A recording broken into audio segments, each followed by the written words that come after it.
మీ మోకాల నొప్పులకు ఎటువంటి సర్జరీ లేకుండా ఎపియాన్ పెయిన్ క్లినిక్ అందిస్తున్న అత్యాధునిక చికిత్స.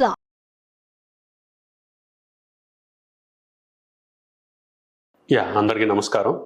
నా పేరు doctor Praveen Adusumilli, senior consultant medical and haemato oncologist, Medicover cancer institute, Hyderabad. ముందుగా గర్భసంచి క్యాన్సర్ గురించి మనకు తెలుసుకునే ముందుగా మనకి స్త్రీలలో మామూలుగా మనకి ఋతుస్రావం అనేది ఎలా అవుతుందో ఒక్కసారి తెలుసుకుందాం. అదేంటంటే ప్రతి నెల మనకి ఆడవాళ్ళలో రిప్రొడక్టివ్ సిస్టంలో అతి ముఖ్యంగా మనకి 3 అవయవాలు అనేవి ఉంటాయండి.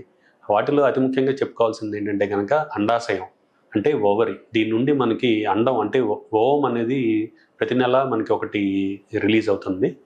అక్కడ నుంచి ఫెలోపియన్ ట్యూబ్ ద్వారా గర్భసంచి అంటే యూటరస్, దాని కింద గర్భాశయపు ముఖద్వారం అంటే cervix. Ovary, fallopian tube, uterus మరియు సర్విక్స్ అనేది ఆడవాళ్ళలో ఈ పునరుత్పత్తి వ్యవస్థలో ముఖ్యమైన అవయవాలు అన్నమాట. ప్రతి నెల స్త్రీలలో మనకి ఈ ఈస్ట్రోజన్ మరియు ప్రొజెస్ట్రాన్ అని 2 హార్మోన్స్ అనేవి ఉంటాయండి. వీటిలోని మార్పుల వల్ల మనకి ఈ అండాశయం నుండి అండం ఒక విడుదల అవటం అనేది జరుగుతుంది. ఈస్ట్రోజన్ యొక్క లెవెల్స్ ఎక్కువైనప్పుడు మనకి ఈ అండాశయం నుండి ఓవం అనేది మనకి వెలువడుతుంది. అది మెల్లగా తగ్గిపోయి ప్రొజెస్ట్రాన్ హార్మోన్ ఎక్కువ అవటం వల్ల తర్వాత మనకి ఒకవేళ ఆ సమయంలో స్త్రీ పురుషుల్లో సంభోగం జరగకపోతే కనుక మనకి ఋతుస్రావం కింద అయిపోయి బ్లీడింగ్ వచ్చేసే అవకాశం ఉంటుంది. ఒకవేళ ఆ సమయంలో మనకి సంభోగం జరిగితే ఆ ఓవం మనకి స్పర్మ్తో కలవటం ద్వారా మనకి పిండం కింద ఏర్పడి దాని తర్వాత శిశువు కింద ఏర్పడుతుంది. ఇది మామూలుగా ఆడవాళ్ళలో జరిగే మనకి రిప్రొడక్టివ్ సిస్టంలో నెలసర్లు మెన్స్ట్రువల్ సైకిల్ వచ్చే ప్రక్రియ అనమాట.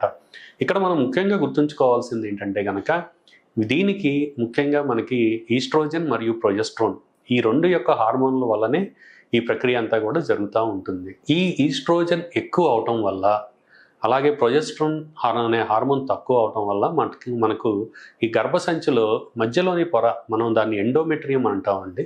సో ఈ ఎండోమెట్రియం యొక్క మందం అనేది మనకు పెరుగుతూ వస్తూ ఉంటుంది.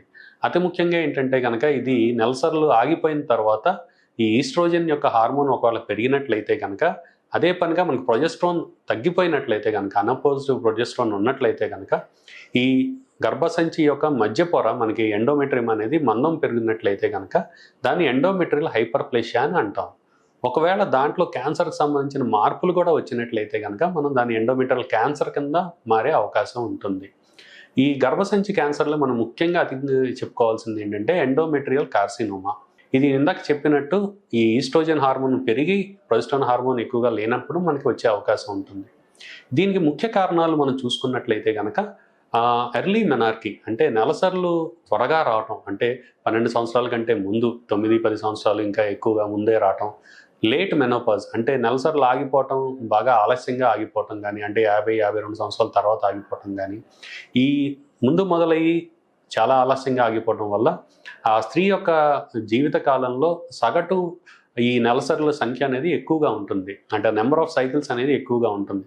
ఇలా ఎక్కువ ఉండటం వల్ల ఈస్ట్రోజన్ హార్మోన్ అనేది ఎక్కువ ఉండటం వల్ల మనకి క్యాన్సర్ సంబంధించిన మారే అవకాశం ఉంటుంది. ఇంతే కాకుండా క్రానిక్ యాన్యువబులేషన్, కొంతమందిలో మనకి పీసీఓడి అనే సమస్య మనం వింటూ ఉంటాం తరచుగా. అతి ముఖ్యంగా చిన్న వయసు ఉన్న వాళ్ళలో మనకి పీసీఓడి బారిన పడే అవకాశం ఎక్కువగా ఉంటుంది. అదేంటంటే ఈ ఓవరీలో చిన్న చిన్న సిస్టులు లాంటివి చూసి ఏర్పడటం వల్ల, ఈ ఈస్ట్రోజన్ హార్మోన్ ఎక్కువ ఉండటం వల్ల కూడా మనకి ఈ పీసీఓడి అనే సమస్య ఎక్కువ చూస్తూ ఉంటాం. వీళ్ళలో ఏంటంటే పీరియడ్లు అనేవి సరిగ్గా రాకపోవటం, పొత్తి కడుపులో నొప్పి ఉండటం, దాంతోపాటు థైరాయిడ్ ఇబ్బంది, కొద్ది బరువు ఎక్కువ ఉండటం, ఇవన్నీ కూడా చూస్తూ ఉంటాం. ఇలా పీసీఓడి సమస్య ఉన్న వాళ్ళలో కూడా కొద్దిగా మనకి ఈ హార్మోన్ సమస్య ఎక్కువ ఉండటం వల్ల కొద్దిగా ముప్పు పడే అవకాశం ఉంటుంది.